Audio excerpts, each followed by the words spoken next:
Praise lord. ప్రభువైన యేసు నామములో అందరి కొందనంలో ఈ దినము దేవుని వాక్యంలో నుంచి కీర్తనలు 31వ అధ్యాయము 23వ వచనం. యెహోవా భక్తులారా మీరందరూ ఆయనను ప్రేమించుడి. యెహోవా విశ్వాసులను కాపాడును. గర్వంగా ప్రవర్తించు వారిని ఆయన గొప్ప ప్రతీకారము చేయును. ప్రేమైన వాళ్ళారా, దేవుని యొక్క చిత్తము ఎట్లుంది చూడండి. యెహోవా భక్తులారా మీరందరూ ఆయనను ప్రేమించుడు. మనము భక్తులమే. యేసు ప్రభుని అంగీకరించిన ప్రతి ఒక్కరం కూడా ఆయన రక్తంతో విమోచింపబడినాం, సంఘంలో ఉన్నాం. కానీ ఆయన భక్తులమైనప్పుడు ఆయనను ప్రేమించే విషయంలో మనం తప్పిపోతున్నాం. ఆయనను ప్రేమించడం అంటే అర్థం ఏమిస్తుంది అంటే, మిగతా వాటికంటే ప్రాముఖ్యత దానికే ఇవ్వాలి. అంటే ఎవరికి? దేవుని యొక్క పనికి, దేవుని యొక్క చిత్తానికి ఇవ్వాలి.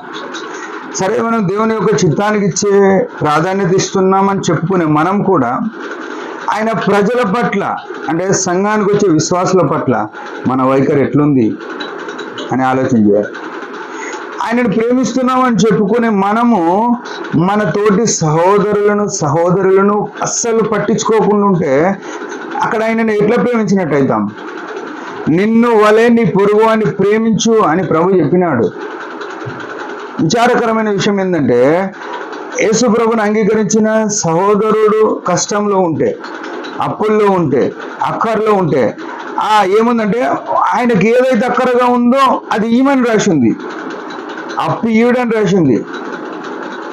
ఈనాడు ఏ క్రైస్తవుని నన్ను డబ్బులు అడుగు, లేవనే చెప్తారు. సరే, నిజంగానే లేవంటే, లేనప్పుడు చెప్తున్నారంటే అది అర్థం ఉంది. ఉండిగానే లేవని చెప్తున్నారంటే దేవుని దృష్టిలో పాపంలో ఉన్నట్టే, ఇంకొక మాట లేదు. ప్రకటన 21:8 ఏముంది? అబద్ధికులందరూ అగ్నిగంధకములతో 3 మండుగుండంలో పాల్గొంటారు. అంటే నువ్వు డబ్బులు ఉండి లేవంటున్నావు అంటే నువ్వు అబద్ధికుడివే, ఇంకొక మాటనే లేదు. ప్రేమైన వాళ్ళారా, అంటే ఇంకేమి ఇస్తావు నువ్వు? ఏమైనా ఇవ్వచ్చు కానీ డబ్బులు ఇవ్వలేను అని చెప్పేటోళ్ళు చాలా మంది. యాకోబు పత్రికలో ఒక మాట రాసింది, నీ సహోదరుడు వానికి అవసరం ఉన్నప్పుడు వానికి కావాల్సిన ఇయ్యక, వాడి చలిలో దిగంబరత్వంలో ఉంటే ఆడు నీ దగ్గరకు వస్తే వానికి అడిగిన అక్కరగా ఉన్న ఇయ్యకుండా చలి కాసుకొని పో, సమాధానపడు అంటే చెప్తారంట. అంటే వానికి అవసరం ఉన్నది ఇయ్యవు కానీ నువ్వు ఖాళీ నీకోసం ప్రార్థన చేస్తా అని చెప్పి అబద్ధికులు. సరే, ప్రార్థన చేస్తుండొచ్చు, దానివల్ల ప్రయోజనం ఎవరికీ అవుతుంది?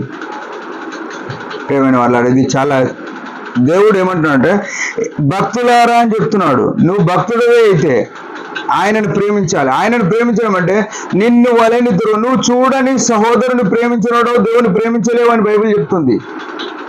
నువ్వు చూచే నీ సహోదరుని ప్రేమించినోడో నువ్వు చూడని దేవుని ప్రేమించలేవు అని చెప్పినప్పుడు నేను దేవుని ప్రేమిస్తున్నా అని చెప్పడం అనేది అబద్ధమవుతుంది. అందుకే ఇక్కడ భక్తుడు అంటాడు, మీరు ఆయనను ప్రేమించుడు. యెహోవా విశ్వాసులను కాపాడుతాడు. విశ్వాసం అంటే ఏంది? నీ దగ్గర ఉన్నది ఇచ్చినా నాకు దేవుడు మళ్ళీ ఇస్తాడని విశ్వాసం ఉంచడం కదా. నీ దగ్గర 10 లక్షలు ఉన్నాయనుకో, 10 లక్షలు నా దగ్గర పోయినా నాకు దేవుడు మళ్ళీ ఇస్తాడు అనుకోవడమే కదా విశ్వాసము. అది నువ్వు ఖర్చు పెట్టుకోకుండా, అది నువ్వు బ్యాంకులో డిపాజిట్ చేసుకొని, నువ్వు ఫిక్స్ అంటే ప్రొటెక్షన్గా డబ్బు పెట్టుకొని నాకు దేవుడు ఇస్తాడని విశ్వాసం ఎట్లయితే నీకు విశ్వాసం లేదన్నట్లు లెక్క. భక్సింగ్ గారి జీవితంలో చేతిలో రూపాయి లేనప్పుడు కాన్వకేషన్లు, మీటింగ్లు ఎట్లా పెట్టినాడు? డబ్బును చూసి పెట్టలేదు, దేవుని చూసి పెట్టినాడు. నీ జీవితంలో కూడా దేవుని కొరకు, దేవుని చూసి నీ దగ్గర ఉన్నాయి ఖర్చు పెట్టాలి. నీ దగ్గర ఉన్నాయి ఆయనకి ఇయ్యాలా. నీ దగ్గర అపొస్తలుడైన పౌలు ఒక మాట అన్నాడు, ఏమనంటే నన్నును నాకు కలిగిన నీ సేవ గురించి ఇష్టంతో వ్యయపరుస్తానన్నాడు. నీ దగ్గర ఉన్నాయి ఇయ్యవు, నువ్వు కనుక వ్యయపరచబడవు. దేవుని ప్రేమిస్తున్నామని చెప్పుకుంటాం, భక్తులం మనం విశ్వాసులం. దేవుడు ఒకనాడు లెక్కడు తడదు, గుర్తుపెట్టుకోవాలి. గర్వంగా ప్రవర్తించి వారికి ఆయన గొప్ప ప్రతీకారం చేస్తాడంట. చూడండి ప్రియమైన వాళ్ళ, గర్వం అంటే ఏంది? ఆయన నిడిచిపెట్టడమే గర్వం, ఆయన మాట వినకపోవడమే గర్వం. మెడవంచని ప్రజలు అని రాయబడ్డది. గర్వం ఉంటే ఏంది? మెడవంచరు. ఆయన చెప్పినట్టు వినకపోవడమే కదా గర్వము. ఆయన ఏమంటాడు? నిన్ను వాళ్ళని పొరుగువాన్ని ప్రేమించు, నీ చుట్టూ అక్కరగా ఉన్నవానికి నువ్వు అవసరం కొలది పంచిపెట్టాలని చెప్పినాడు. వారు నీకు ఇయ్యనప్పుడే నీకు గొప్పతనం అని చెప్పినాడు. నీవు తోటి వారు నీకు దండం పెడితే, నువ్వు భోజనం వండినప్పుడు వాళ్ళు నీకు భోజనం పెడితే ఏం గొప్పతనం ఉంటుందని చెప్పినాడు. ఇవన్నీ వాక్యాలు మనకు తెలియాలంటే అన్ని వాక్యాలు తెలుసు, కానీ మనం ఎవరికి చేతి సాయం చేయలేము. మనం ఎట్లా, మన పిల్లలు ఎట్లా, మన దగ్గర ఉన్న డబ్బులు మనం వేరేలకు ఇస్తే మనకెట్లా, ఇట్లా భార్యాభర్తలు మాట్లాడుకుంటారు. మన వాళ్ళకి ఇస్తే మనకెట్లా అని అంటారు. మనకు దేవుడు ఇస్తాడనే విశ్వాసం లేనప్పుడు నువ్వెట్లా విశ్వాసివి? నువ్వు నిన్ను వల్ల నీ పొరుగువాన్ని ప్రేమించినప్పుడు నీ వాక్యంను ఎట్లా ప్రేమిస్తున్నట్టు, ఆ దేవుడిని ఎట్లా ప్రేమిస్తున్నట్టు? మనం మన జీవితాలను సరి చేసుకొని ఆయన మహిమ కొరకు జీవిద్దాం. దేవుడి మాట దీవించును గాక. చిన్న ప్రార్థన. పరమ తండ్రి, యేసు ప్రభు నామములో వందనాలు. నేను కూడా అనేక సార్లు వీలైన చోట సాయం చేయలేనని సిగ్గుపడుతూ క్షమాపణ కోరుతున్నా. అనేకులకు నీ యొక్క చిత్తానుసారంగా నిన్ను వాళ్ళని పొరుగువాన్ని ప్రేమించమన్నావు, ప్రేమించినట్లుగా సహాయపడినట్లుగా కృప దయచేయండి. ముందున్న జీవితంలో నేను వెంబడించడానికి సహాయపడమని యేసు ప్రభు నామములో ప్రార్థిస్తున్నాం తండ్రి. ఆమేన్. మీరందరి పరిచయం గురించి బలంగా ప్రార్థన చేయండి. Praise the lord.